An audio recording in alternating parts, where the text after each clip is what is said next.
Before we begin, if you love stories with danger, romance, and unexpected twists, smash that subscribe button and hit the notification bell. Trust me, you don't want to miss what happens next. Now, let's dive in.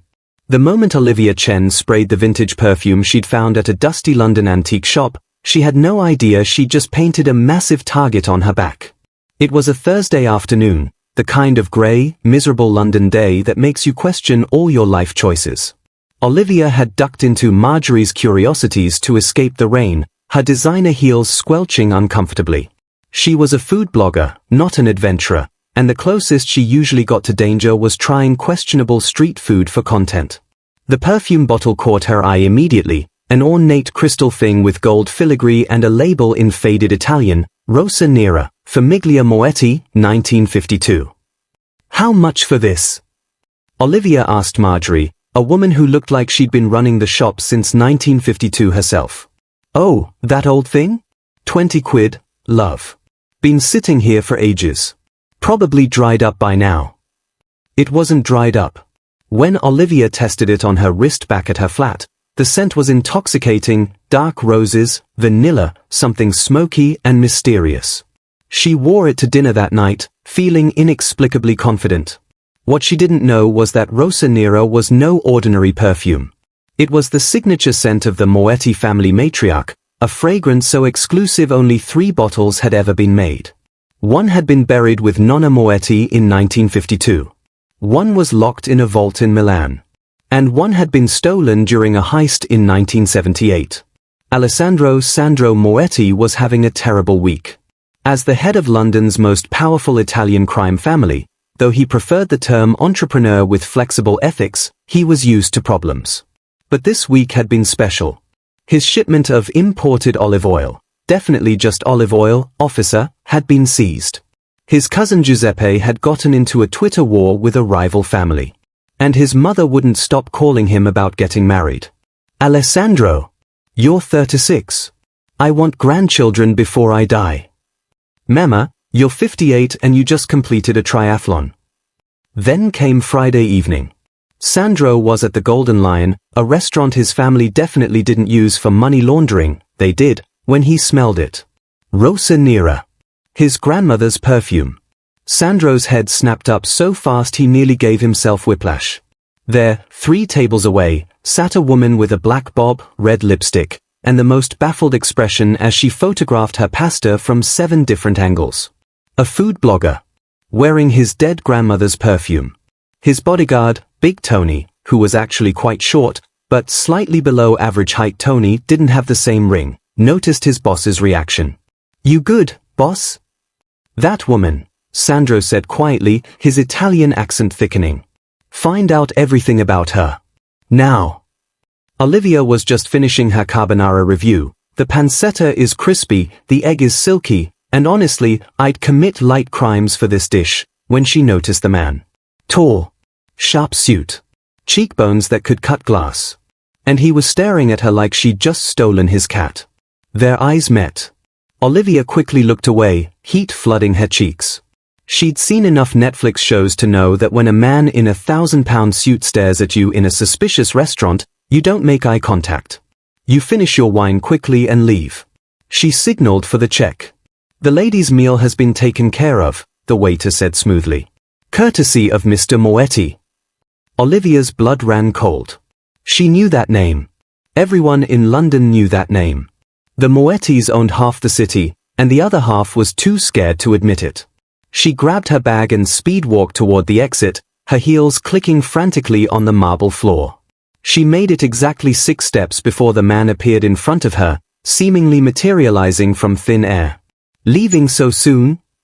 His voice was warm honey with a dangerous edge. We haven't been properly introduced. Alessandro Moretti. And you are?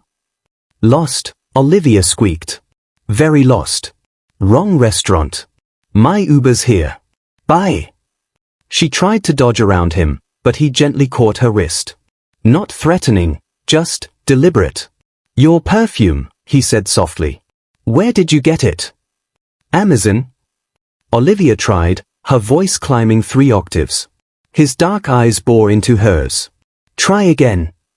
20 minutes later, Olivia found herself in the back of a Mercedes that probably cost more than her entire flat, sitting across from a Mafia boss who was examining her vintage perfume bottle like it was the Holy Grail. "This," Sandro said quietly, "belonged to my grandmother. It was stolen 4 to 7 years ago. I bought it at an antique shop." Olivia protested. "I have a receipt." "Well, I have a crumpled paper that says 20 quid with a smiley face on it." Big Tony, sitting in the front seat, snorted. Sandro ignored him. "This perfume is priceless. To my family. The woman who wore this scent built an empire from nothing. She survived the war, crossed the ocean, and taught me everything about loyalty, family, and how to make proper ragu." His expression softened, and for a moment, he didn't look like a crime lord. He looked like a grandson missing his grandmother. "I'm not a thief," Olivia said firmly. "But if it means that much to you, take it. I only wore it once anyway." Sandro looked up, surprised. In his world, nobody gave up anything valuable willingly. "You would just give it to me." "Well, you do have several large men who could probably make me disappear, so it's not entirely altruistic," Olivia admitted. "But also, yes. Family heirlooms should be with family." For the first time in the entire encounter, Sandro smiled. A real smile that made him look 10 years younger and significantly less terrifying. "What's your name?" he asked. "Olivia. Olivia Chen. And before you ask, no, I don't have any enemies, I'm not working for a rival family, and I just really liked how the perfume smelled." "Olivia Chen," he repeated, like he was testing how it sounded. "The food blogger." She blinked. "You know my blog? I had my people look you up while you were staring at your carbonara. You gave our restaurant 3.5 stars because the pasta was good but not grandma good." "That's accurate though. My mother runs that kitchen. She's going to be devastated." "Oh God, please don't tell your mother about me. I don't want to end up sleeping with the fishes." Big Tony laughed so hard he started coughing. Sandro's smile widened. "We're Italians, not a mafia cliché. We'd never waste good fish." Sandro did something then that surprised even himself. Instead of taking the perfume and dropping Olivia back at her flat, he made an offer. "Have dinner with me. Tomorrow night. My mother's house. Let her prove that her cooking deserves 4 stars." "Is this a threat?" Olivia asked cautiously. "It's an invitation. You can say no." He paused. "Though I should warn you, my mother will be incredibly sad if you refuse. She's already heard about the 3.5 stars." "You told your mother?" "She has Google alerts for the restaurant. She knows everything. Last month, someone said her tiramisu was acceptable, and she didn't speak to my father for 3 days. Despite everything, the kidnapping, the mafia boss, the stolen perfume," Olivia laughed. "Fine. One dinner. But if I disappear, I have friends who will notice." "Do you?" Sandro asked skeptically. "No," Olivia admitted. "But my Instagram followers will get suspicious if I stop posting." Dinner at the Moretti house was not what Olivia expected. She'd imagined a dark mansion with men in suits lurking in corners. Instead, she walked into a warm, chaotic Italian home filled with loud conversation, the smell of garlic and basil, and approximately 40 family members who all wanted to know who she was and why Alessandro had brought a girl home. Finally! Sandro's mother, Lucia, pulled Olivia into a hug that could crush bones. "My son brings a woman to dinner. I thought maybe he was married to his work." "Mama, please. She's beautiful. You have good taste. We just met yesterday. And you work with food. Perfect. Tell me, what did you really think of my carbonara?" Olivia, trapped in the whirlwind that was Lucia Moretti, decided honesty was the only policy. The pasta was perfect. The guanciale was excellent. But... She hesitated. "But..." Lucia leaned in. "It needed just a touch more black pepper. And maybe a hint more pasta water in the sauce to make it silkier." The entire room went silent. Then Lucia threw her head back and laughed. "She's right. Giuseppe, you see? I told you about the pepper. This girl knows food. She grabbed Olivia's face and kissed both cheeks. Your family now. Sit, eat, tell me everything. Sandro caught Olivia's eye across the chaos and mouthed, I'm sorry. But Olivia was smiling. For the first time in months, surrounded by noise and warmth and people who argued about pasta with genuine passion, she felt home. Over the next few weeks, something unexpected happened. Sandro kept inviting Olivia to things. My cousin's opening a restaurant, want to review it? There's a food festival in Borough Market, need a +1. My mother wants to teach you her ragu recipe. Olivia kept saying yes. She learned that Sandro wasn't just a crime lord, though he definitely was that.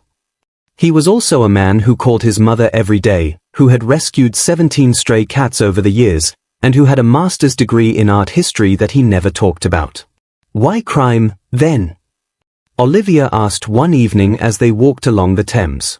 Sandro was quiet for a moment. Family legacy. Expectations. And when I was young, I thought it made me powerful. He glanced at her. Now I'm not so sure what power really means. It means having the strength to change, Olivia said softly. For their 7th not date, Sandro refused to call them dates, though he definitely held her hand during the last one. He took her to his grandmother's grave. Nonna would have liked you, he said, placing fresh roses on the headstone.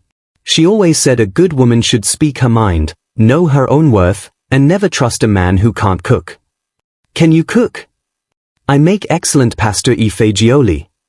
That's basically beans and regret. Take that back. Those are fighting words. They were laughing when Sandro pulled out the perfume bottle, the one Olivia had returned to him. I had it analyzed, he said. The formula, the ingredients. And I had more made. For you. He handed her a new crystal bottle, identical to the original. Olivia's eyes welled up. Sandro!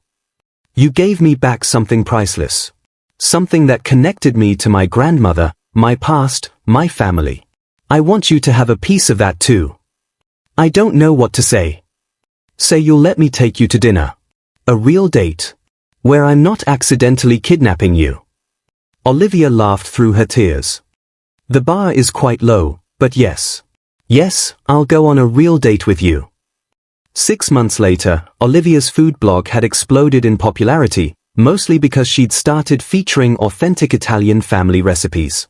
Lucia had basically adopted her, teaching her everything from pasta making to the proper way to argue about whether pineapple belongs on pizza, it doesn't, and anyone who thinks otherwise is wrong, according to Lucia. Sandro, meanwhile, had started quietly transitioning the family business toward legitimate enterprises. Restaurants, import companies, real estate. His mother was thrilled. His cousin Giuseppe was confused but supportive. You've gone soft, Big Tony observed one day. I've gone smart, Sandro corrected. There's a difference. The real change came one Sunday dinner when Sandro stood up at the table, making the whole family go quiet. I have an announcement, he said, pulling Olivia to her feet beside him. I've asked Olivia to marry me. Chaos erupted. Lucia burst into tears. Giuseppe started a slow clap that somehow turned into everyone clapping. 17 cousins all started talking at once. She said yes. Sandro shouted over the noise. I didn't hear him ask. Olivia laughed. He just announced it like a CEO giving a presentation. Sandro, looking only slightly embarrassed, got down on one knee properly. Olivia Chen, you walked into my life wearing my grandmother's perfume, you roasted my mother's carbonara, and you somehow made me want to be better than I was. Will you marry me? Your proposal needs work, Olivia said, pretending to think about it. I'd give it 3.5 stars. Marry me and I'll work on it every day until I get 5 stars. Deal. 1 year later, Olivia and Sandro's wedding was the event of the decade in London's Italian community. The ceremony was beautiful. The food was incredible, Lucia oversaw every dish personally. And the couple's first dance was to a jazz version of That's Amore, because Sandro had a sense of humor about the whole Italian crime lord thing. As they swayed together, Olivia wearing the perfume that had started everything, Sandro whispered, "Thank you." For what? For wandering into that antique shop. For wearing that perfume. For giving me a reason to be better. Olivia smiled against his shoulder.